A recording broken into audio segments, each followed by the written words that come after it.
And it's the consistent greatness of José Ramírez that needs to be appreciated. Big time. Top 10 player in the game, Lauren. And can we stop trying to figure out why the Guardians are successful? Yeah. They have a great front office, great manager in Stephen Vogt, Carla Truth Willis engineering just pitcher after pitcher. They find a way. Sandy Alomar Jr., unbelievable staff. They have a superstar in José Ramírez.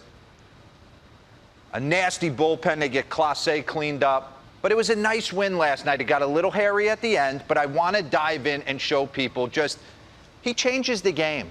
If he comes up with runners in scoring position, he puts you on blast because you can't work around them.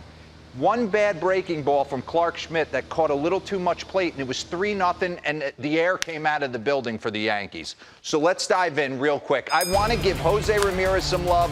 I want to dive in on Gavin Williams and his fastball velocity, and then I want to talk about Kyle Manzardo, who's got 7 homers. Okay, José Ramírez, top 10 player in the game. Once we get through this, pause it, Lucas. I want to start with the boards. Eric Nays does a fabulous job right here. MLB ranks since the start of 2020. Games, he's on the field. Best ability is availability, right? You hear it all the time. Home runs, he's 6th. Ribbies, he's 4th. Total bases, 4th. Stolen bases, boom. Fangraphs WAR, Robert, we know he's 3rd in Fangraphs WAR. No one needs to be reminded of Hot change me to the stolen base. Do we have that one? Robert, you'll like this. Players with 240-plus home runs, 240-plus stolen bases through the age 31 season, Major League history. Look at Carlos Beltran. Drink that in.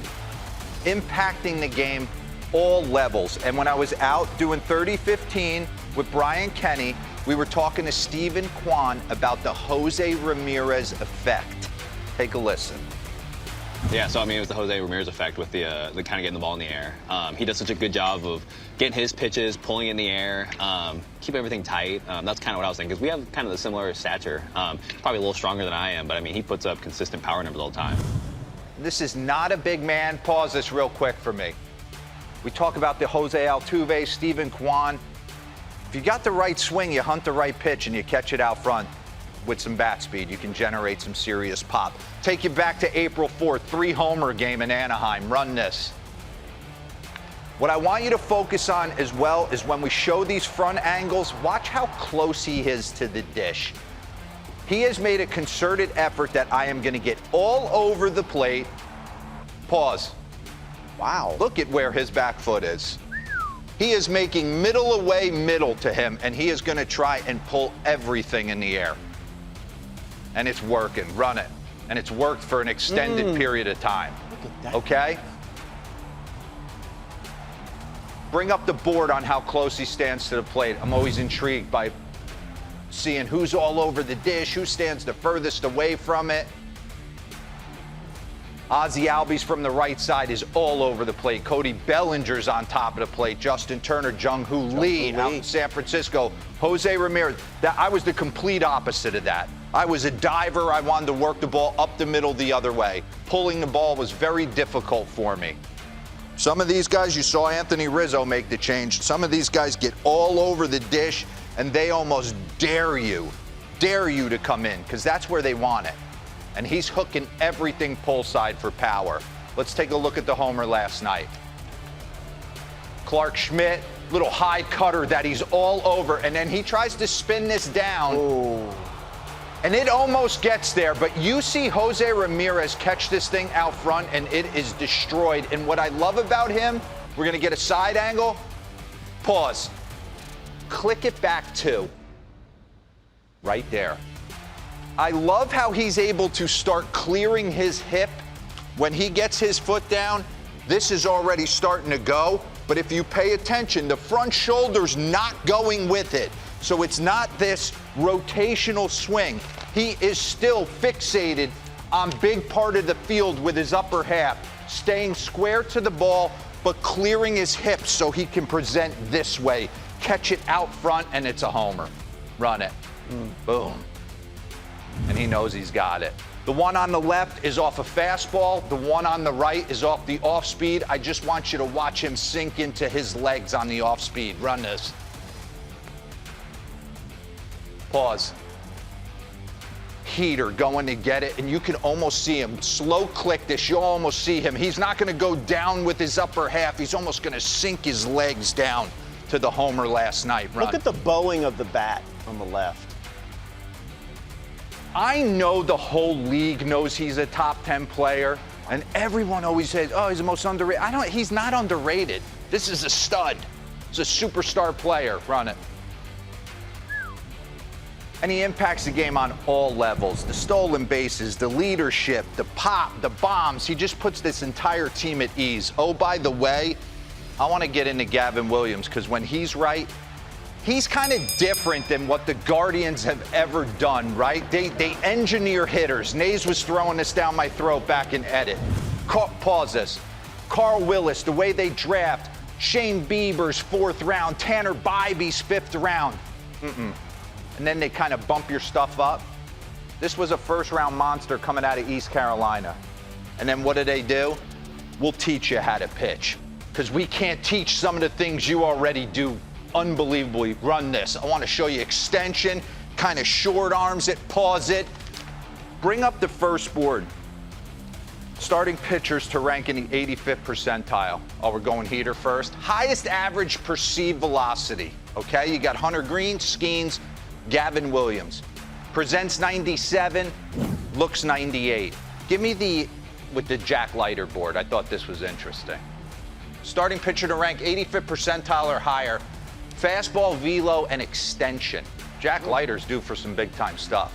So let's get into some at-bats. So he presents with an elevated heater right down your throat. Jazz Chisholm, 1st inning, 99, strike 1. 100, pause it. 0-2, 1st and 3rd. Where's he going? You would think he'd probably bounce a breaking ball, elevate a heater to get chase on a tunnel breaking ball. No, run it. Here, Jazz.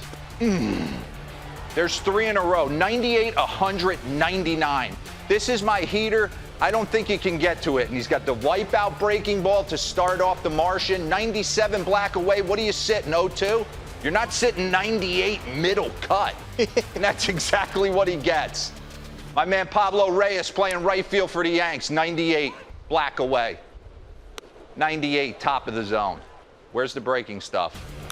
98. All right, maybe he goes to it now. Nope, top of the zone. Bang, see ya. Pretty incredible what he was doing out on that mound. When I watch him throw, my generation, he reminds me of Josh Johnson down in Florida. Oh, yeah. Josh threw a little two-seamer, not little, it was boring two-seamer. That's the impression I get. And I want to give Manzardo, Kyle Manzardo, some love. Let's get into him. He was acquired. You got the trade board? Yeah, he was acquired from the Rays. From the Rays for Aaron Savali. Yeah. All right? 2nd-round pick, always mashed, coming up through the minor leagues. And you see right here, I love it. He's almost got hot feet in a box, kind of like Nolan Arenado. And he has come into this season and destroyed left on left. 7 homers, and a majority of them are against left-handed pitching. Keeping his front shoulder in with bat speed and just driving the ball out of the yard. And last night, José Ramírez hits the 3-run bomb. He backs him right up to make it 4-0. And some of these are destroyed. Well, eventually, he hit a ball into the Allegheny off Skeens a couple days ago. First pitch, 93, kind of splinker. Catches a little too much of the plate, and it gets just absolutely pummeled. And I like what he does at the plate when we get into a side angle. Just want to show how he's able. Pause. Click it back just a little bit. 2 things I want you to focus on. Number 1, Kyle, I'm going to give you a little helpful hint.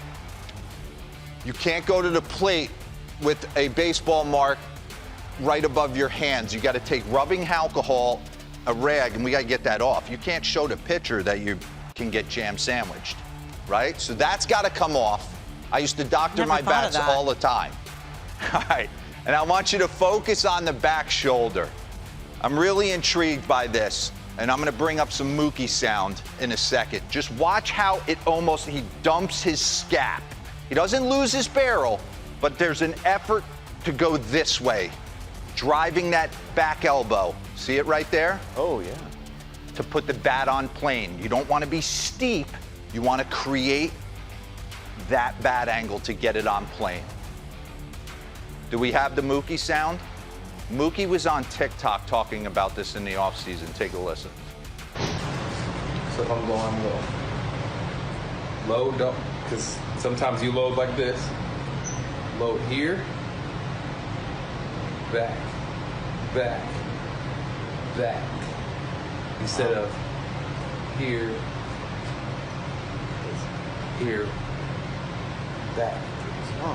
Love it. Makes a ton of sense. Kyle Manzardo does it as good as anybody. That feeling of taking this back elbow into your side to get the barrel in the zone hotter than to think down on the baseball. So a lot happening for the Guardians. We need to stop wondering why they're good. They're good. Stephen Vogt's a stud. They play hard for him.